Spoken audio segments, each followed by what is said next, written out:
Today, me and my group members will be presenting on the Cloward and Ohlin theory.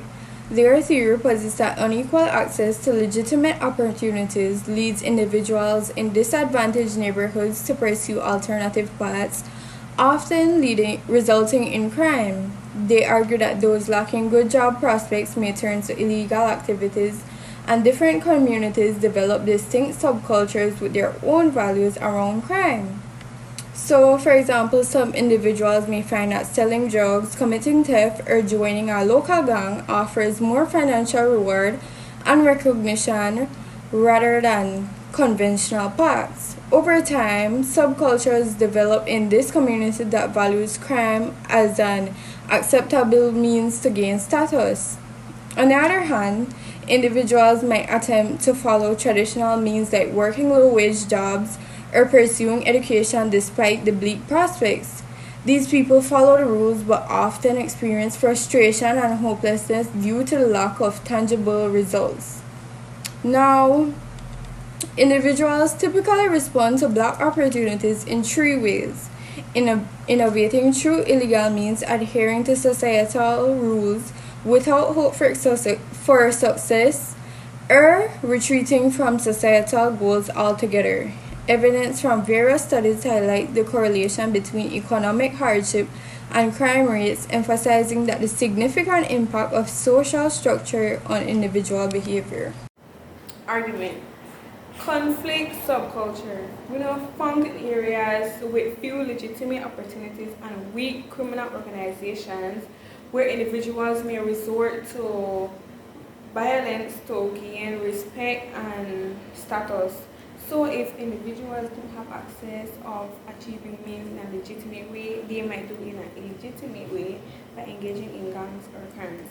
Example, the presence of gang rivalries leads to violence in certain neighborhoods in Belize City, where respect is often gained through aggressive behavior. Evidence. Reports from the Belize Police Department indicate a significant rise in gang related shootings and violent incidents. The Cloward and Ohlin theory offers us a new way to look at social injustice in our society. It highlights how we as a community tend to fall short in providing for our people.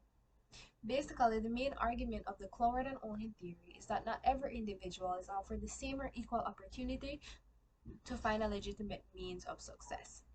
Legitimate being a typical 9 to 5 job, office work, anything that's looked at as a society and looked upon as a good paying job. Um, One argument that the theory also offers is that one type of criminal subculture is established in neighborhoods where organized crimes are involved, where individuals learn to adapt criminal behavior as legitimate pathways to success. There's many reasons why an individual in a community could be rejected a job. However, it doesn't take away from the fact that they still need to provide. Now, if we as a society fail to offer them jobs that are socially acceptable, they're going to find ways to meet their needs themselves. And most of the time, this is not going to be a legitimate or legal way.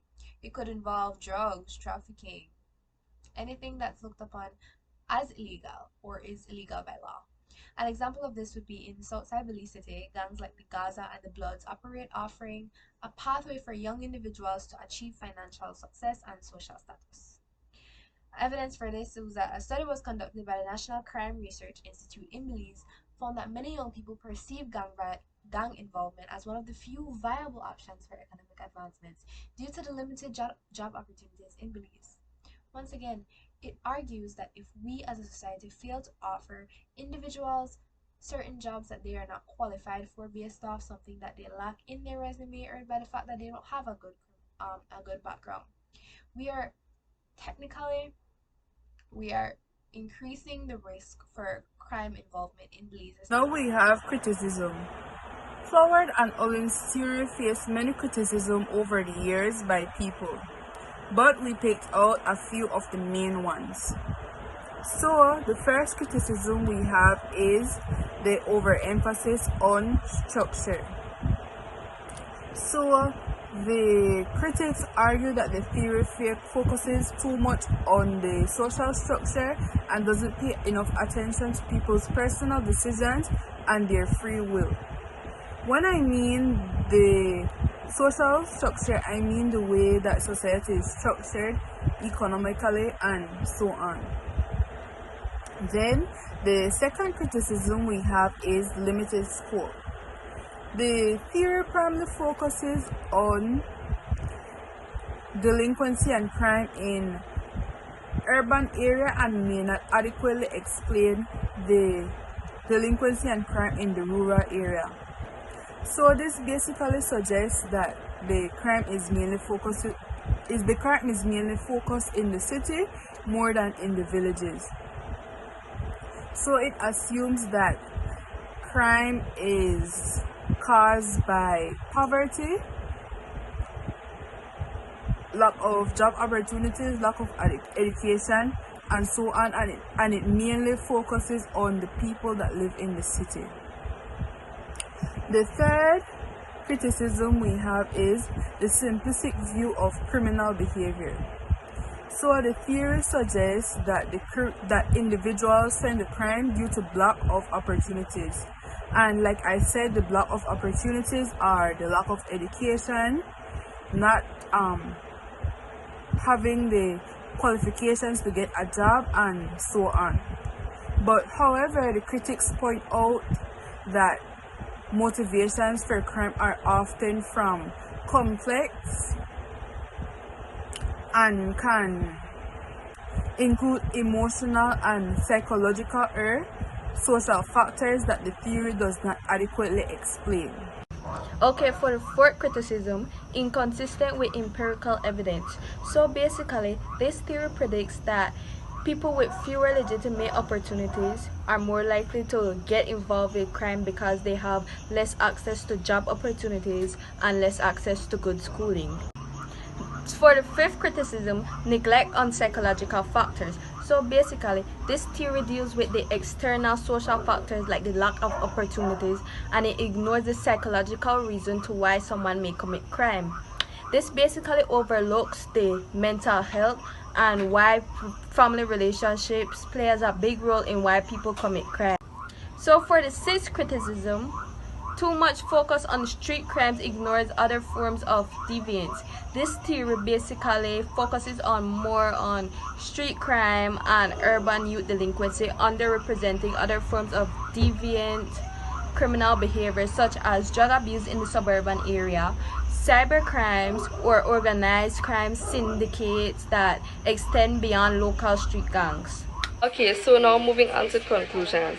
So to conclude this theory, Cloward and Ohlin theory, they're basically saying that they believe delinquency causes youth to turn to crime, and this can be caused by a variety of stuff, such as peer pressuring, youths being unemployed, them not making out successful, so they turn their lives to crime.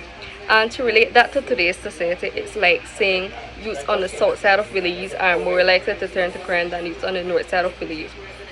Another major example that can be used in this theory is the ascribe and the achieve status. So for the ascribe, it's like, let's just say your father happens to be a gang leader, and there's this saying, open quote, once a day, you can come out, close quote, or once you can reach the main target, I reach the one closest to the target, close quote. And then boom, your life is innocently taken away from you because of the life your father chose to live. And now moving on to the achieve status, it's like basically just saying you decide to turn your life to crime. You want that life for yourself, so you work towards it and you turn your life to crime. And so by understanding this theory, it will help you to know what to do from what not to do, and to also understand that delinquency can lead to many more stuff than you think.